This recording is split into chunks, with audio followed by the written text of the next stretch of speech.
It's often exciting to look to the future of UNO, what it might be like in times to come. Sometimes, though, it's important to stop and take a good look at the past of the university, the people and the happenings that help make the excitement of future history possible.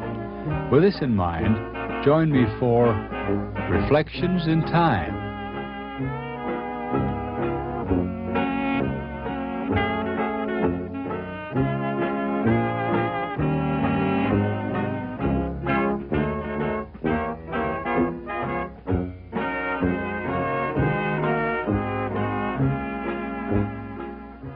Well, it's the summer of 1983, and a very warm summer day, I think about July 20th or so.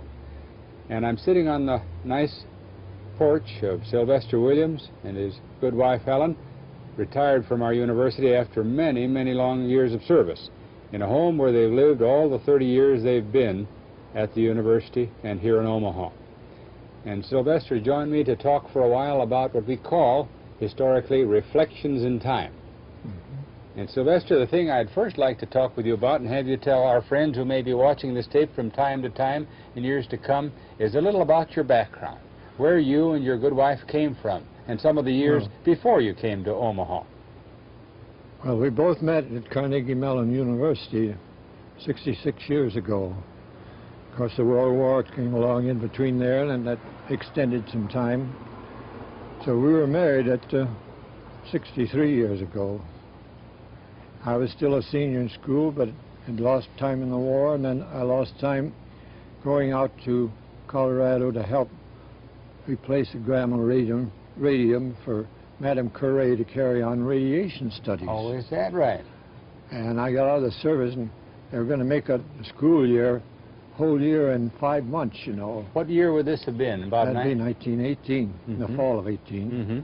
Just didn't get out of the service at the end of the year. Having gone into the ROTC for a year, and then was in the 3rd Officers Training Camp at Camp Custer, or it's now known as Camp. Where were you during the war in Europe? I didn't get overseas because I had a flu epidemic. Oh yes, I recall hearing about that. And on 4th July 1918, there were 10 doctors looking over me. They didn't know what it was, and I went out of my head shortly after that and was out of my head for about 10, 12 days. The story is I lost 50 pounds, and when I got out, I had a blood pressure of 284 unheard of and a pulse of 160, I think it was. Many people died from that flu, didn't they? Oh, they did. Somebody pulled me through. I attribute it to a nurse because the doctors would just come in on their way east to go overseas, see, and they'd drop off for a day in there. And they never paid much attention to me, but this nurse did. But when I went out of my head, you know, I don't know what happened. They put me in a special barracks where there were all kind of people colored in the back of that, and some of them were dying, and they'd cut their throats, you know, and then they wouldn't live very long after that. It's not a very good place to be. But I never yelled, or I didn't do anything, and they didn't have to cut my throat. And I finally came to. I came to the reason that I'd better start eating something because I hadn't had much liquid or anything for about 10 days. Well, after the war, then, what did you do? After the war, I got out and was commissioned as a second lieutenant, see? And then I went back out to Colorado, as I say. And the man said he'd... well, that was a very fortunate break for me because naturally, being at Carnegie, I went to the placement bureau, and they had a job open. It intrigued me to go to Colorado and help do this, and I thought it was a noble occupation.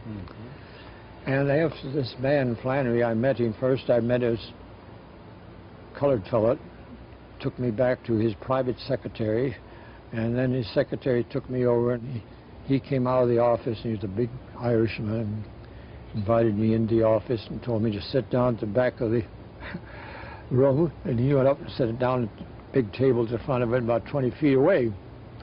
We talked for 2 minutes, and he says, "Young man," he says, "I like the way you walked in here and what you said." He says, "If you'll take that job out there, I'll pay what it says there, $125 a month, and I'll give you another $100 in the bank here, and that's between you and me. He says, you keep your mouth shut out there about that. He says, well, I said, well, don't you want some reference? Or he says, yes, you can give me a reference. So I give him my professor and a couple others, you know. And I said, well, now, could I have 3 days to think this over? Well, he said, why, certainly. He says, I know you just got out of the Army, and he says, I want you to have a good Christmas. But he says to arrange to meet you on the 1st of January, he says, I've got to have time to make the arrangements. And he says, you realize that you'll be back in 75 miles from a narrow gauge, and the narrow gauge you'll pick up at Salada, go up over the Monic Pass, and he said, we'd like you to be ready to go to work on the 2nd, and I'll start your salary on the 1st. Very nice to me. Mm-hmm. Well, I couldn't turn that down, but in the meantime, my charming wife had graduated in 1918 herself, incidentally, and the professor, the president, had her leading the Star-Spangled Banner. She'd never sang that before their class, but that was something. I found out about that afterward. May not be too much ignorance, but knows that she could sing too. So I went out there, and then I saved up a lot of money because I said we lived in tents. You're way away from civilization almost, yeah. Huh? And they're going after radium now. The uranium is a byproduct too, and also vanadium. And our job was, as a mining engineer, is to lay out, diamond drill, lay out the underground, any workings they had there where we dug back, and go back where these diamond drills indicated there were deposits of it. Oh. Do you want more on that? Yeah, that's fine. Now the deposits are always above a layer of shale, and it particularly would go into some of the ground material there. But if there happened to be any logs or bones from animals and that, it went in there and replaced those wood and carbon material in bones. And that's where we got our richest deposit, run up to 35–40%. The other was low as 3 and 4%, had to be beneficiated by a mill that we had set up. Now, how long did you work there in Colorado? I stayed out there for nearly a year, and I told him I felt I ought to go back to school. Well, he says, you help get this grammar ratings going through, and he says, then you come back and then finish your school and you come back with us. So then you went back to work on... Went back to Carnegie Tech to school. To work on a master's degree? No, that's... You were still on your undergraduate degree? I was on my undergraduate degree. Yeah. Because of being in the war before that, and then the year out there. Right, right. So as a result, I didn't graduate till 21. Mm-hmm. And I might say that having played football, I had played 3 years, and then I came back and played 1 more year. My senior year, I didn't play. Oh, you were an athlete too. I didn't realize that. Well, right? Yeah. What position did you play? Well, I could play any position, at least. I was working for a story, if you want a story. I was working in the steel mills because I had no money to go to school. I came off the farm, but I had played in high school, and we had a very good team. We won everything. Since then, my coach back there says he rated it the best football team he ever had, and the reason he felt that way because he was just starting to coach, and he'd lost 2 years before. He lost all season. I came in, was captain, and we won them all. Wow, that's a turnaround. And because of that, I got to go to Carnegie Tech. They called me up, said that they had played 1 game and they lost the game, and wanted to know if I'd come. They wouldn't pay me any money, but they'd give me work to do. And so they gave you a job to help your way through school then? Yeah. But when I arrived down in Pittsburgh, they had it set up for the industrial school, which was a good school, all right. I said, no, I take engineering or I go back home and work because I'm going to become an engineer. Well, they said, you make it awfully hard. So I had an appointment with the dean. I found out that he'd played football at Rutgers, and he was been at Penn State. Shall I go on? Sure. And, as a result, he talked to me for about 3 hours. Well, that meant that was on a Thursday. And I didn't know I was going to be in school. I didn't know I was going to sleep that night till 7 o'clock, because they wouldn't let me even, I could go down the football field, but they wouldn't even let me dress up or anything, get in the uniform, because he was strict, and if you weren't in school, I couldn't eat on a training table either. So I went over to fraternity house and ate with the assistant manager, belonged there. We went over and raided the kitchen. I got something to eat, and we slept on the Davenport. See, I did. I slept on the Davenport till one of the freshmen in the fraternity flunked out, and then I got his bed. Well. But I played in the first game. Do you want a little bit more? No, let's move on to going beyond the university. I'm interested to hear you were an athlete, but you got your degree and you finished life in Pittsburgh eventually. Where did you go from there? Well, in Pittsburgh, I went to work in the steel mill there. I'd worked in the steel mill for Jones and Laughlin. Oh, yeah. And they asked me to come back, and after 22, because in 21 they didn't hire anybody. We had the election between Harding and Coolidge, and they had to get back to normacy. So I taught school in high school, see. And, at a high school there in Pittsburgh? No, Pittsburgh and Burlington. Oh, now you'd moved over to Iowa. Yeah. Ah. I had charged the ROTC there, and was also assisted in basketball. Oh, ROTC, that went back to your service background, I imagine. Yeah, well, because of teaching. Yeah. I got $75 a year for teaching ROTC. In addition to your regular salary? Yeah, my 100 salary was $175, see. 175? Yeah. And I went back and left the steel mills the next year. In the meantime, I had written an article on control of sulfur and phosphorus in the basic open hearth and put it into a magazine. And they never told me I was good at that, but it came out after I got back to this job. It came out in the big yearly magazine, and it gave me a raise from $200 to $250 a month, see? Wow, that was a sizable increase. And became assistant superintendent in the Bestman duplex, in charge of one shift. And I was in that for 3 years, and I wanted to change it around so we'd make quality products in there, and they didn't want to do it. They said if I'd stay around for 6 years, they'd probably do that. And I said, well, in 6 years you'll have the place shut down. So I had a chance to go with the Universal Oil Products Company as metallurgist, because they had a cracking process, but they didn't have material that could stand the cycle of rapid heating up and cooling off. Riveted construction and even forging wouldn't stand up under that. And I went with them, and we got connected then with A.O. Smith in Milwaukee, who were pioneering welding. And after being with them for 3 years, I wrote a thesis.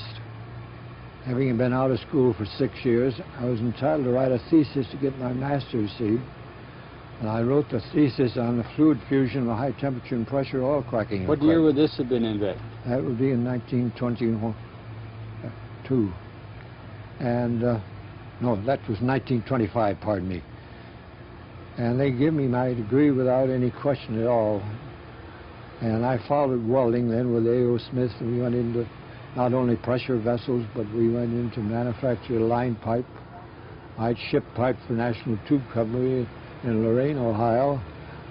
And we set out in the first shop we set up to make a mile of pipe a day, and they thought that was unheard of at A.O. Smith. But we eventually got it up to 2 miles a day.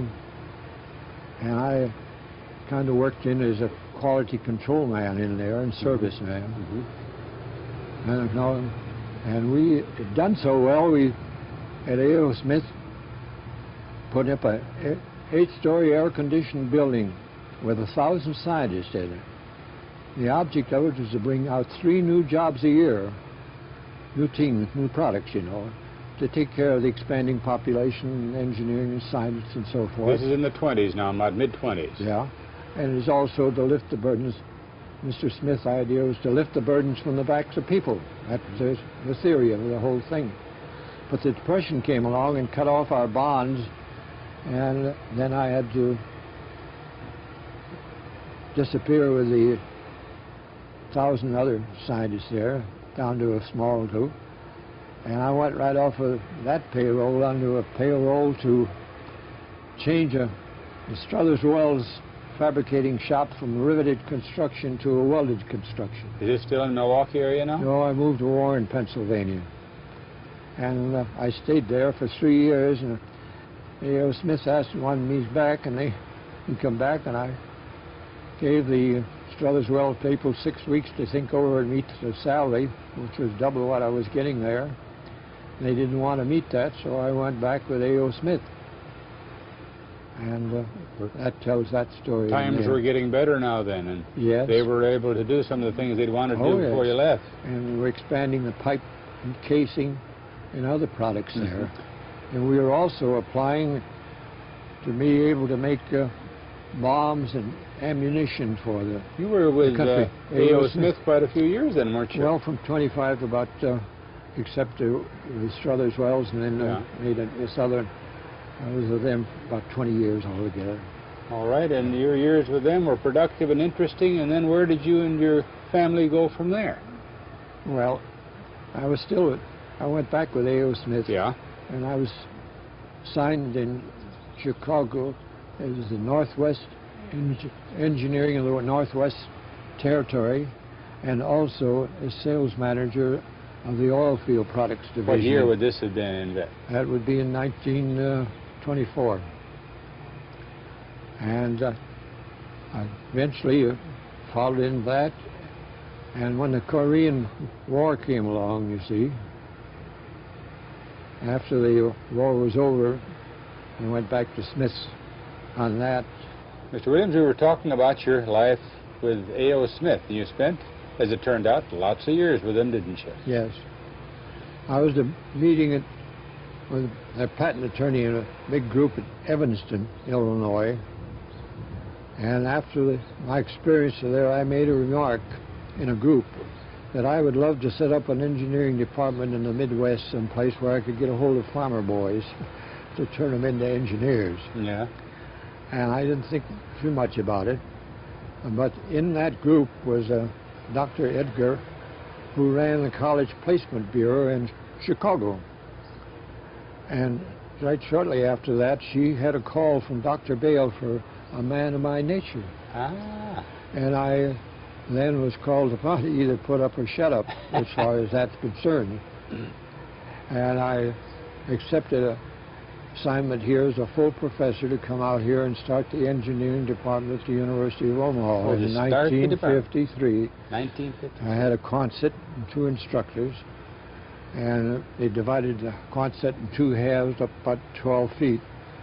And we had some equipment left over from the war in there, and a few machines, shop equipment and so forth. You spent really many, many years in the business and professional and research areas before you ever came to university, didn't you? Yes, yes. A good 20-some years, really. Yes.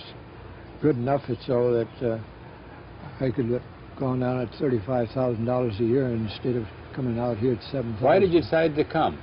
Because I believe in doing what you think you ought to do. If you don't, you'll regret it the rest of your life. And to live with regrets is one of the worst things in the world that you have to live with. Of course, I had to get the consent of my wife to do that. It's quite a decision. It's the summer of 1983, and we're sitting here on the front porch of Sylvester Williams' home, visiting on what we call, and this is part 2, of his reflections in time. And the times we reflected on to this point in about 18 minutes of our first tape were the early beginnings at schooling, meeting his wife, and coming eventually in the early 50s to start the engineering school here at the University of Omaha.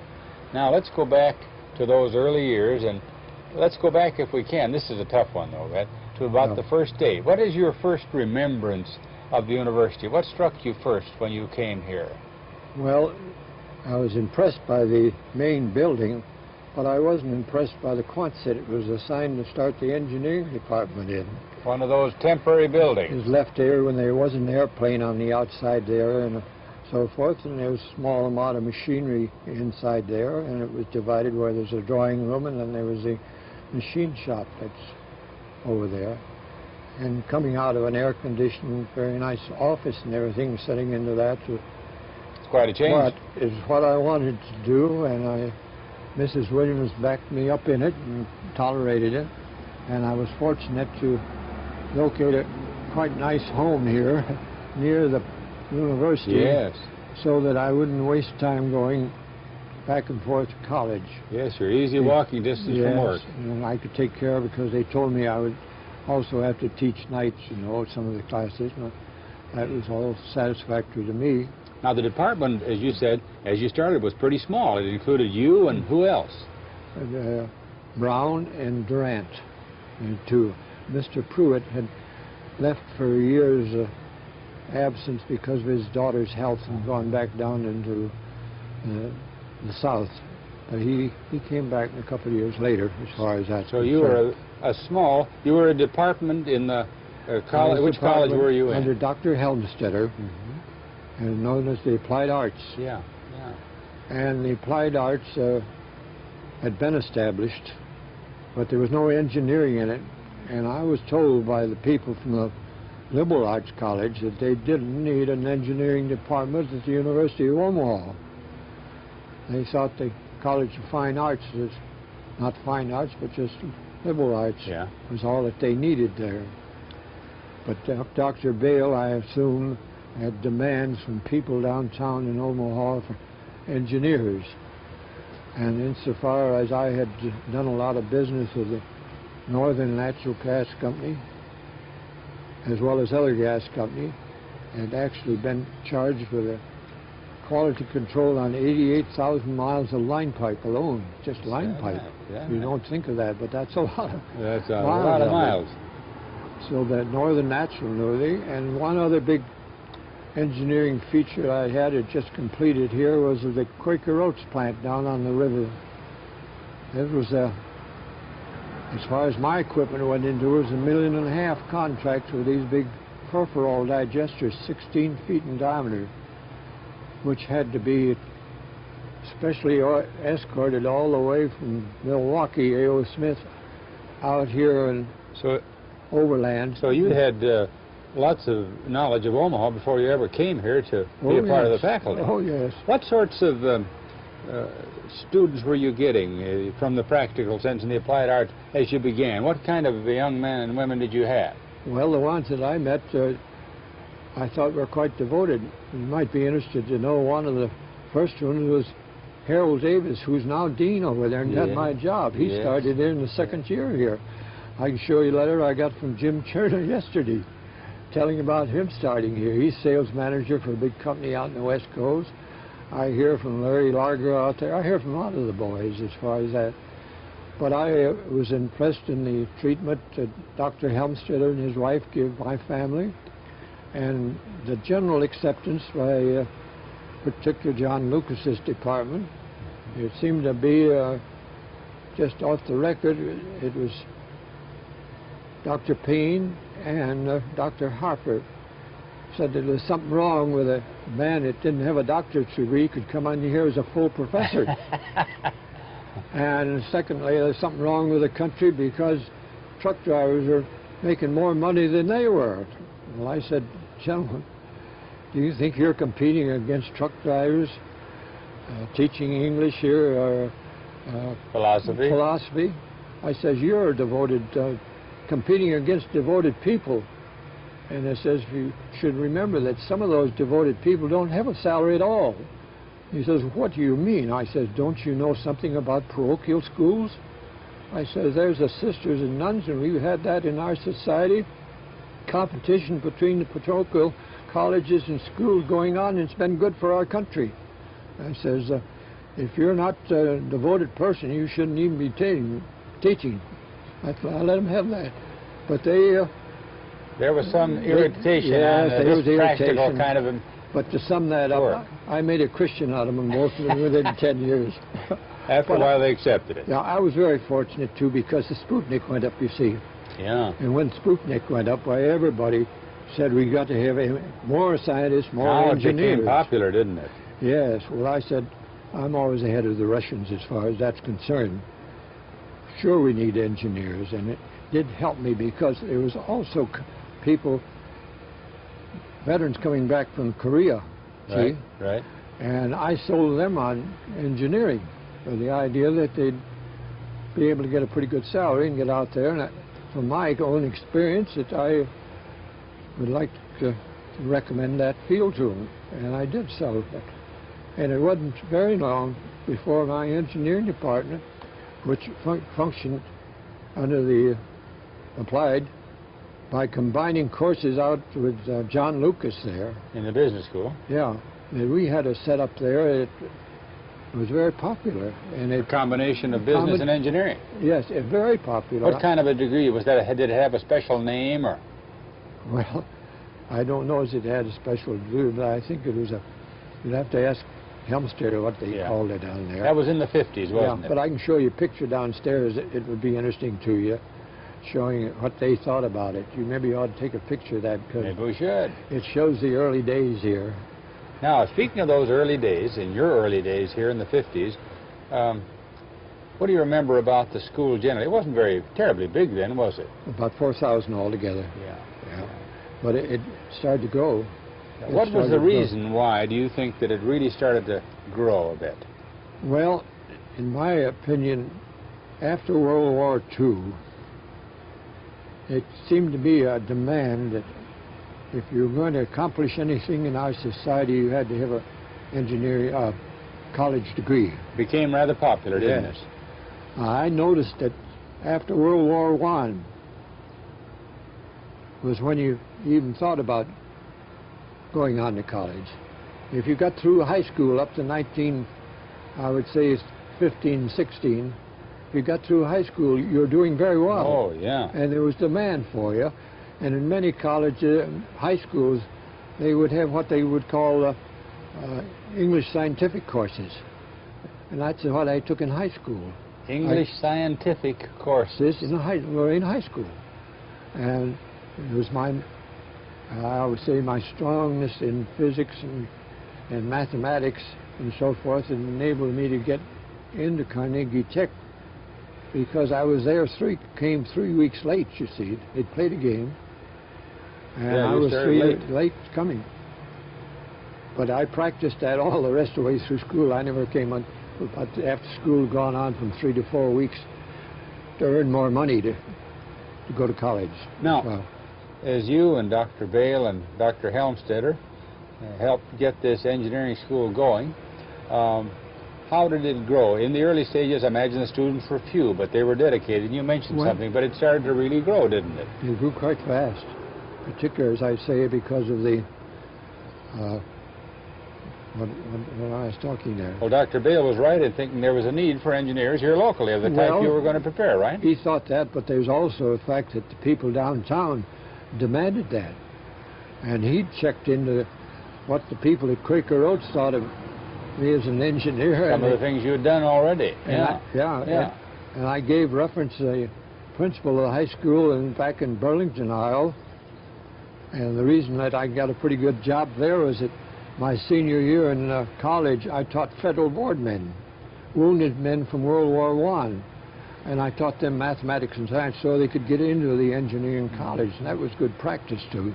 Do you have any memory of why you really, well, for one reason, you took a lot of cut and pay to come here, but you started to teach. Do you have any remembrance of why did you get into teaching? Is there any special reason as you remember why you did it? No, but it seemed to be the thing to do.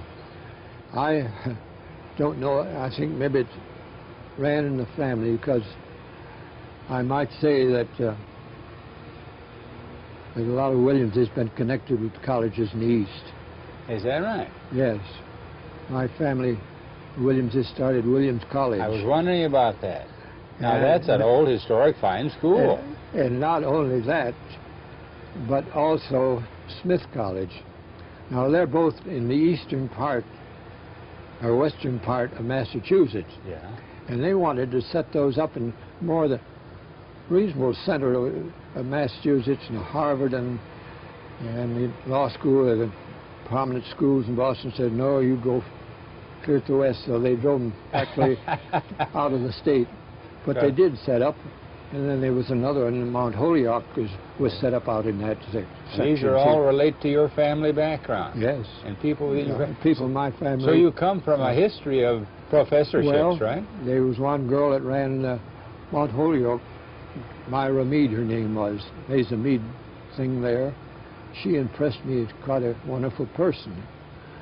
And I'd say that coming in a family of 7, when any preachers came to our church from Oberlin was a noted school. Still is. We could always put an extra table, an extra seat at the table, you know. So we always took them home from church, and we'd feed them and then take them, get them on the car and back.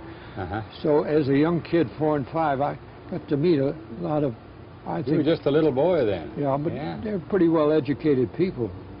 And it was fascinating to hear all their tales and everything about it. I think that kind of grew. I bet that was a part of your reason, wasn't it? Well, it is in the background there. Yeah. And in the teaching end of it, I seem to be able to get along with students very well. Speaking of students and teachers, now in those 1950s when you were starting, you mentioned the ones who were with you. Brown, first name, remember his first name? And Durant, Bill Durant. Bill Durant, and then Cheryl Pruitt, who retired a few years ago. Yeah. Yeah, he came back and was with you. So you had a nucleus, you had a small faculty, but good solid beginning, didn't you? That's right. Were they teaching any courses without a department before you came, or did they just start that year? Well, I think they started to teach a course called materials, engineering materials. Brown taught that, I believe. And of course they were teaching drawing. But there was no specific department as such. No department. That came when you came. That was my department. All right. As far as that's concerned. Tell a little about how the department grew and changed. Well, it grew because of the Korean situation was over. Right. And there was demand throughout the country, they thought, for engineers, which I felt long before that. And having been with A.O. Smith, where we had these 1,000 scientists working, I naturally was oriented in the engineering field. I think it was a noble experiment there, and I'd been pleased to work in that because I thought we really had the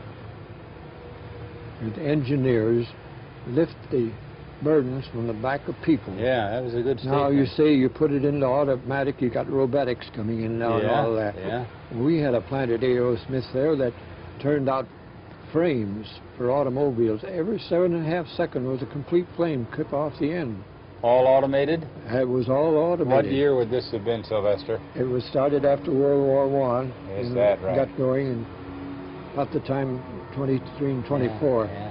After I went, it was stepped from 8,000 a day to 10,000 frames a day, stepped up the speed on it. Now, coming back to the campus where you were located as we were talking here now in the 1950s, late 1950s, the department grew. You added more people. Who were some of the people who came along that were added to the area and as the school began to grow here? As you know, it was a classroom building. Yeah.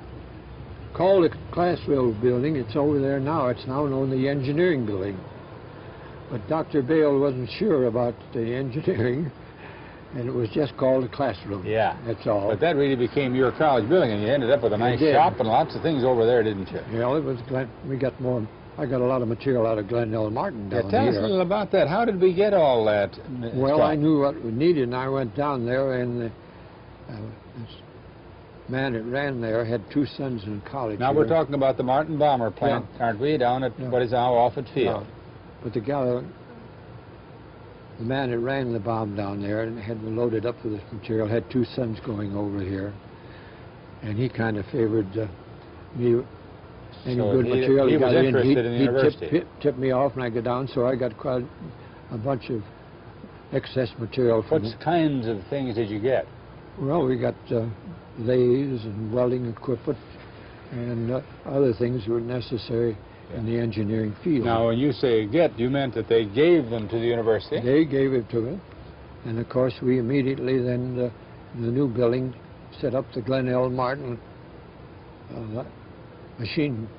metal fabrication area there. And when we moved in there, our classes grew.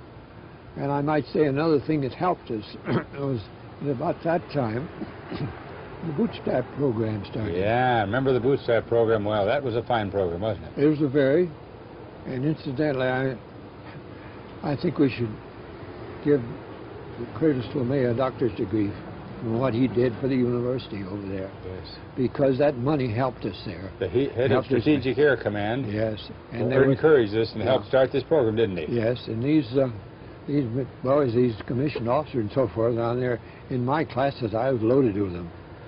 They were very good competition. They added a good dimension to the class, didn't they? Yes, and the boys thought, well, it was terrible to compete against them, but since they've been out there, they're grateful that they had them, so I was grateful that we had them. So I was fortunate to have that to go along with it and to build that up.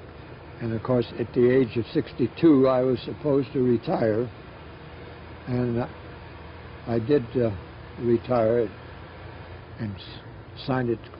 Anston Marson, you know, Colonel. You know, he's passed away now. You know all about that. He went completely to pieces. And I was kept on for 5 years teaching because they paid, you want the facts? Sure. They paid me $600 to run a class, and they'd take in $6,000 off of these So you helped make a lot of money for the university. Yeah, that's the reason they kept me on. But you kept on teaching then for another 5 years till you were about 67. Yes, I kept 67. And Dr. Naylor thought that, and Marston thought that was enough, and it's okay with me as far as I'm concerned. Now, in the 1960s, as compared to the 1950s, things were starting to change. You were at the university when we started going to the people and asking for mill levy increases, weren't you? Yes. We were hurting for money, were we not? Yeah. I'm for OU too. See? Remember those buttons we used to wear? I'm for OU too. I've got one down in the basement there. But the problem was that the city decided they just didn't want to increase the mill levy. That's right. And we didn't, and that's when they began to negotiate to go down Nebraska. Now, I perhaps shouldn't mention this, but there were things that down at the University of Nebraska, as far as equipment and that, it wasn't as modern as we had here. Comparing your lab activity to theirs? Theirs was old and obsolete. See, they'd never kept up there as far. And their rating in some of the fields wasn't as high, any higher than what we were over here as the engineering department. That's the truth of the fact. So technically we weren't gaining a thing in terms of what we already had here, is what you're saying. As far as the engineering. Yeah. Now I tell you, Sylvester, what we should do, we're coming to the end of another tape, and we'll take a little rest, and we'll come back and talk some more about people and places at the university and today at the university. How's that sound? It's the summer of 1983, and this is another tape in the series that we're producing with Sylvester Williams at his home right near the University of Nebraska at Omaha. But he's lived, and his good wife Ellen have lived here since it was the University of Omaha, which we've been talking about the years before he came to the university on tape 1. Then we've been talking about his early times at the university when he helped start the Department of Engineering. And we talked about faculty, and we talked about a variety of things. I think now that, as we continue, I'd like to have you reflect briefly on some of the many, many, many people that touched your life and the universities in those years you were here. And some people that stand out in memory, and if you can remember some of the reasons why they stand out. Let's start off with Dr. Bale. Well, Dr. Bale impressed me as quite an aggressive man, and of course, so far as he chose me to come out here and take on the engineering, I probably had a slanting there. But the treatment afforded me by Dr. Bale was very cordial, accepting me, having me into his home. In fact, I thought it was most unusual. The second time I came out here, he had me and Mrs. Williams come right to his home and stay with him there, and that was very nice treatment. And most of the faculty treated me very well. The others. Who were some of your colleagues as you began in the 50s? Well, my colleagues that I associated a lot with would be Dr. Lucas and also Dr. Thompson. Was the business college started then? Oh, yes. All right. It was started. It was quite well along as far as that was concerned. And Dean Thompson, you mentioned. And Dean Thompson. Those were memorable men, too. And also Frank Gorman. I had a lot of respect to him. I thought he was an excellent teacher. Our Dean of Education. Yes. I thought Frank Gorman was a very good, and I hope it was mutual as far. We had what's called the... I got to sit in there. What was that club all about, Vet?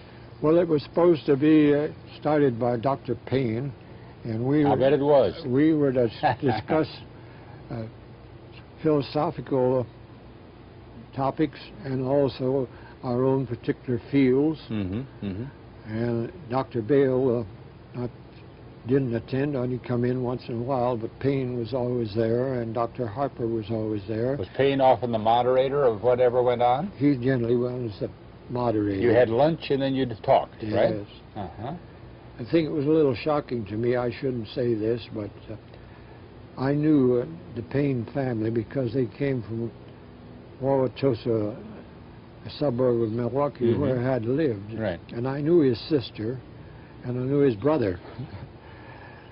But he never mentioned them to me. Never mentioned? Never mentioned them. He had a sister that put him through college and put him through his doctorate degree, and he never mentioned any of this faculty over here about that sister. And it shocked me because I had sisters that helped me. So I never held it all together, but my goodness, I kind of thought you ought to remind that that's my feeling against him, particularly as he told me when I come here, I didn't need me, you know. Yeah, but things changed as time went along, didn't it? And to see how religious she was, and she maintained his name on the Congregational Church records and paid a sum every year, a small sum in his name. His sister. To maintain the Payne family's reputation in Wauwatosa, Is Wisconsin. that right? No. So that's that. I shouldn't mention it. But he was a brilliant talker, but his father was a lecturer in Chautauqua. Oh, so he came by the ability to speak, sort of inherited that. Yeah, he inherited there. Well, he's an interesting and exciting man to be around, wasn't he? Yeah, it's an exciting even if man. Controversial. Because he'd heard his father do this, and then, he, as I say, he had a doctor's degree and all that go on. I understood he could talk. I might say I often thought there that words flew out of his mouth like water out, but there wasn't too much of heading back the water. Now, that's terrible. You shouldn't put that in, but that you can cut it out of there. But he was a very able, interesting speaker, was he not? He could lecture, and he could talk on that, and he never used any notes, you know. No, he didn't. And now, do you remember some of the other people as you went along with Dr. Well, I remember Dr. Killian. Oh, yes, Marge Killian. I thought she was a remarkable girl and very capable, and was doing a very excellent job in that. I suppose I was interested in that because my daughter took home economics at Cornell up in New York State. And I thought she was doing a good job. And I even thought the man that was in charge of the night school was doing an unusual good job in fostering. See, Hossman was here, and then Dr. Emery. Emery followed it up. And adult education was really growing, wasn't it? And they immediately had me running some courses in which I took in men out of the American Smelling, ran courses them. And they didn't pay me any extra for it. But that was just a part of the job. It was part of the job. What was a normal teaching load in the days when you began, Vet? My teaching load was at least 15 hours or more, right? 15 or more. 15 hours was almost in the college, and then a little extra nights. So nights were extra beyond that. Yeah. So you would teach every day and 1 or 2 evenings a week, perhaps? I didn't object. I came here to teach, and I never objected to it. Did you enjoy it? I never asked for a salary. I never had to. I enjoyed it, yes. I enjoyed coming in contact with young people. Any other people that you remember from those days? You've mentioned quite a few of them now. Well, I remember particularly Dr. Nolte. Oh, yes. He was in on the bootstrap program. Right. He and his wife, Nellie. I remember them quite well because he was instrumental in getting the bootstrappers on there, and also the night school under Emory. And another name that comes to mind was Harold Kefauver. Oh, yes, particularly. He was there, the man, who was the other man ahead of him there? Charlie Huff. And I knew Charlie Huff's background because he came out of Pennsylvania. And I knew some of his relatives in Warren, Pennsylvania. So there was a connection there. And he was kind of an exacting man as far as he wanted. Sometimes thought I got equipment in here without consulting him out of the bomber plant. Well, he wasn't paying for it. I didn't know why he needed to work as long as he wasn't paying for it. Now, another thing that happened... but he was a good man. Huff did his good job there. But Kefauver was a remarkable man because of his handicap and everything and how thorough he was. And I enjoyed knowing the man personally very much. One of the major things that happened during your years here, I think you'd agree, was when the university entered the state system, the University of Nebraska at Omaha.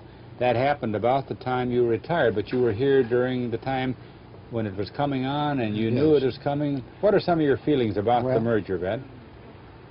I didn't object to it myself because I felt it was okay. And as you know, they ran shortly after that, retired, they ran a little Hoover study of the university system under Tiemann. And they wanted Bale to take that on, and Bale wouldn't touch it with a 10-foot pole, so he put them on to me. And Gass from the Northern Natural was the head man, and I worked under Gass, and then under Tiemann. And so when I went down there, I didn't get a very good reception. What were you supposed to be doing? Check into their organization and what they were... Of the university? The whole thing. Ah. And they didn't like that, a man coming up from the University of Omaha. This was a time preceding the merger, of course. Yes. Yeah. And so you learned a lot about the university before we ever joined it. Yes. I learned who were the strong men down there, too. The president, I didn't think was very strong there, but they had a man by the name of Strong. By the name of Strong, huh? Yeah, down there. He'd been there a long time. We had a short pause in our last tape here and working with Sylvester Williams, but we come back to it now. And we were talking about really working into the merger. And you indicated that you felt that it was a good thing, ultimately, that it was something that needed to be, right? Yes. There were some things that I anticipated that happened which I didn't think should happen, because in coming to the university, I started the American Welding Society here. We had a chapter of it, and that met regularly. We built it up to about 400 or 500 members. Now they were all technical men, you might say. And then we also started the Society of Industrial Engineers here, and that was going very strong. And they immediately wanted to take the industrial engineering department down to Lincoln, which I thought it belonged up here, but we'll forget about that. That's the only thing that I kind of objected. But there's pain and progress and changes, isn't there? And some of those things happened. Those things were changes. Right. And I think that they gained quite a little from us, and we gained from them, so I would like to think of it as being a mutual exchange, and probably good for the society. The only thing that I thought was bad if you had to get some engineering degrees, you still had to leave here and go down there. There's no reason for that, because Omaha is the industrial center of Nebraska. Yes. And they need more engineers here than they do down at Lincoln and those places. Not that they don't need them. As an example, it might be interesting to you to know that after I was here, I was called by Dr. Walsh down at the trade school at Milford. Yeah. He says, I'd like you to come down and meet with the senators because they're going to shut this place down here. They want to. He says, I don't think it'd be shut down. Oh, I said, I don't think it should either. And he said, would you come down and talk to them? I said, well, I'll do something better than that. I'll bring the whole engineering society down there, American Welding Society down there, because They travel the area here and know what's going on in industry. Did you do that then? Yes, we went down there, and as a result, that became Nebraska Tech down there. One of the things, after all your many years, many years in teaching, you've been in the business world, you've been in research, you've done things that related to patents, you've been doing a variety of things, but you ended up teaching much of your life. What would, if you reflect on it, and I wish you would now, would be your best memories of teaching? What gave you the most satisfaction from your years in the classroom, Ben? Well, the fact that so many students come back and talk to me and even write to me and let me know that they feel, I can show you, I just come in yesterday, let them feel that they got some help, because that's what I came here for. And I don't know, but there's a Pen and Sword Society over here. Do you know about that? Yes, indeed, and they still have it. Do you know what they awarded me? No. A doctor's degree, Dr. Sylvester V. Williams, by the Pen and Sword. They said if anybody on this campus is entitled to a doctor's degree, you are. And I've got a plaque down there with that on there. I'll show it to you in the basement. Yeah, very nice. So I did enjoy that, too.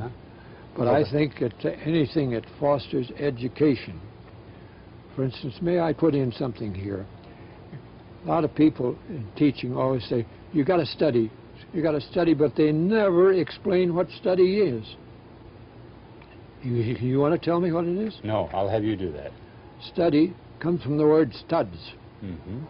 Now, houses are held up, buildings are held up by studs. We've got studs of all type. What you're doing is building a life here that won't collapse on you when you're studying. That's what you're doing. You're putting knowledge in there. The only type of, to get that knowledge, it takes mental energy. And it's the only type of energy that improves with use. Every time you use it, you can improve upon it. And that's my satisfaction, to see that I was able to sell that to many of these young boys and let them know that that's what there was by studying. It isn't just to read, but it's putting something in there that will benefit them and mankind. Very nice.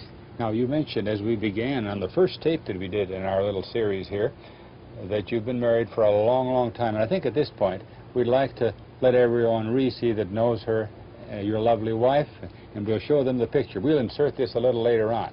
Okay. And how many years, as we do this in 1983, have you fine folks been married? We've been married 63 years. Marvelous. Now, also, you've been retired a number of years since we... it's a few years since you've been on the campus, really. What have you been doing with your time? How do you enjoy retirement? What's it been like? Well, it's enjoyable because I am still interested in prosecuting, as I say, patents. And I do travel around the country some. My daughter works at Caltech, and I get access there. And incidentally, the president of Caltech is a graduate of Carnegie Mellon. So that ties me in a little bit better, too, with that. Now, we have a couple of curious things laying on the sofa here by us out on the porch. Yes. Now, before we wind things up, I think this is historic, too. A metallurgist by background, one of hundreds of thousands of homes in Omaha and in the whole world. And what happened last March? Well, this meteor come from out the sky and hit the tree right side of my bed window, and it made tremendous noise, and it upset the top, took half the tree out of it, and eventually hit the house and then bounced into the yard, and the frost was in the ground. And when I started working around in the spring, I ran into this meteor. It's about the size of 2 grapefruits, I would say. And these are parts of it, right? And that's some of the parts that broke off and hit the tree. You know, the house, I don't know where they even broke from. And that was a very interesting thing, that it happened to land in a person who would know what it was all about's yard. Well, I've had Dr. Smith over from, I guess it's doctor over here, and also doctor from down at Lincoln. And right now it resides over in Lincoln, doesn't it? It's in Lincoln because they have accumulated about 90 of these things down there, and I think it's a good place for it, and so far they have so many of them. Are you enjoying retirement? I'm enjoying retirement because I'm still prosecuting patents and trying to convince people that things can be changed and that our technology can become competitive with the world, because people in the rest of the world have benefited by the technology we gave them after World War II. And so I'm pleased about that, but I'm also America first to me. There's things that I could do that might go to Japan and get my patents that I'm prosecuting accepted there, even to Russia. So it sounds as though you're still keeping very busy in retirement. Well, And I want to thank you very much for taking time from retirement to come and visit with us on this particular session of Reflections in Time. Well, I thank you very much for even remembering me. Many people do, and that's one of the reasons we want to have this tape in the archives and in the library. And what we're doing here is winding up the last segment of our tape with Sylvester Williams. I'd say one just word here that there was a Jenkins who was president over here. The family of Jenkins and Williams who were connected back in Massachusetts. Is that right? Had been connected longer. That's an interesting way to close. If I would say there's connection there that I didn't know, but I know about it. Thank you. And with that, we wind up our tape. Yeah.